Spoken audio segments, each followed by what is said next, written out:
Hello everyone, আসসালামু আলাইকুম। সবাই কেমন আছেন? আশা করি সবাই ভালো আছেন। আলহামদুলিল্লাহ, আমরাও ভালো আছি।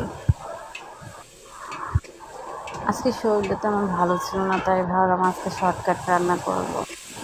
আজকে রান্না করব আলু পটল দিয়ে রুই মাছ আর টমেটো দিয়ে আমরা দিয়ে টক রান্না করব। সিম্পলভাবে রান্না করব।